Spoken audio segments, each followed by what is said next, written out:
दे। जितने भी सनातनी इस वीडियो को देख रहे हैं पूरा ध्यान से सुने।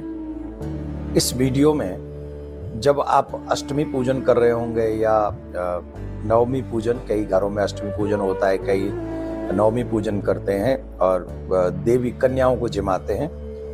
ये वीडियो कन्याओं के भोजन कराने से पहले हम सबको सुन लेनी चाहिए। जिन जिन घरों में कन्या पूजन होता है, अगर विधान से कन्या पूजन हो जाए और उनकी सेवा सत्कार ढंग से हो जाए तो हमको बहुत कुछ प्राप्त हो सकता है।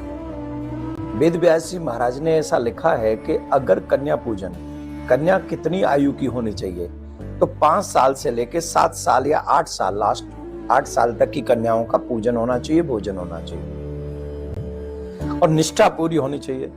जब कन्या आए तो उनके चरण प्रक्षालन करें, उनको कुमकुम से तिलक करें, उनको वस्त्र इत्यादि जो भी आप लोग करते हैं वो ऑब्वियसली सब करते हैं, तो वो सब होना चाहिए। अब इस कन्या पूजन से हमको क्या क्या प्राप्त होता है, हम क्या प्राप्त कर सकते हैं? इन कन्या के पूजन से व्यक्ति संसार के चक्र से भी छुटकारा प्राप्त कर सकता है, भगवान में प्रेम की प्राप्ति कर सकता है, भगवान से प्रेम हो जाए ऐसा कर सकता है, मोक्ष प्राप्त कर सकता है, धर्म अर्थ काम मोक्ष चारों फल सहज में उसे प्राप्त हो सकते हैं। अब क्या होता है कि कईयों को कुछ चाहिए, कईयों को कुछ चाहिए, कईयों को ज्ञान चाहिए, कईयों को धन चाहिए, कईयों को रोगों से मुक्ति चाहिए।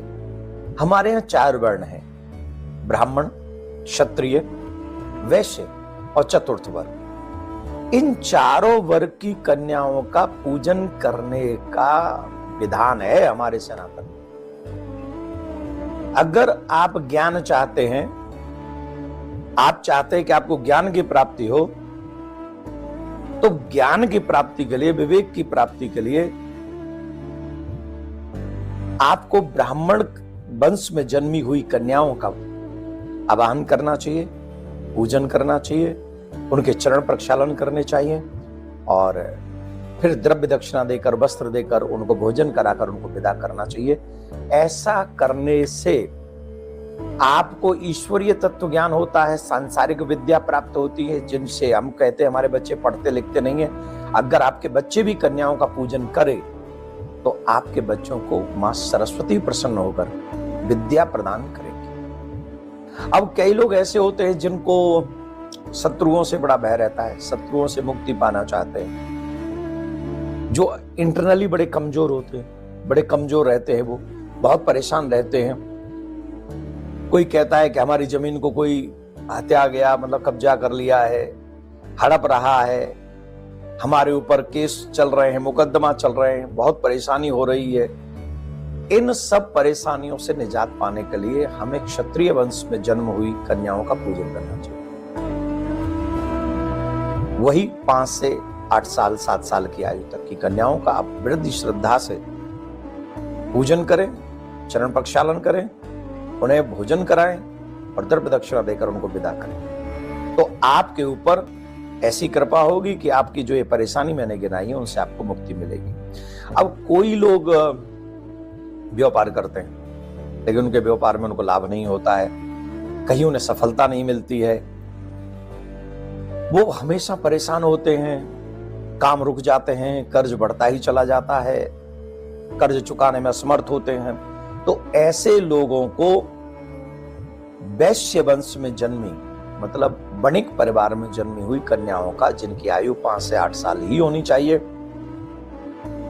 उन कन्याओं का पूजन उनको करना चाहिए विधान से। जो विधान पहले कहा गया है, पूर्व में कहा गया है, वो इसी विधान से उनका पूजन करना चाहिए, उनको भोजन कराना चाहिए, उन्हें दक्षिणा प्रदान करनी चाहिए। इससे आपके ऊपर कर्ज उतर जाएगा, मां भगवती, मां लक्ष्मी की विशेष कृपा प्राप्त आपको होगी। कितनी बड़ी बात हो गई, कन्या पूजन से कितना बड़ा लाभ है। चतुर्थ बात अगर हम कहें, शरीर में आदि है, व्याधि है, रोग लगे हुए हैं, घुटनों में दर्द है, शरीर में परेशानी है, तकलीफ होती है, ठीक से हम काम नहीं कर पाते हैं, सुख नहीं आते हैं, परिवार में दुख और कलेश बना रहता है, तो इन सब की निवृत्ति के लिए चतुर्थ वर्ग की कन्या आयु वही होनी चाहिए, उनका भी विधि विधान से श्रद्धा पूर्वक आदर होना चाहिए, पूजन होना चाहिए और उन्हें द्रव्य दक्षिणा देकर भोजन कराकर उनको विदा करना चाहिए।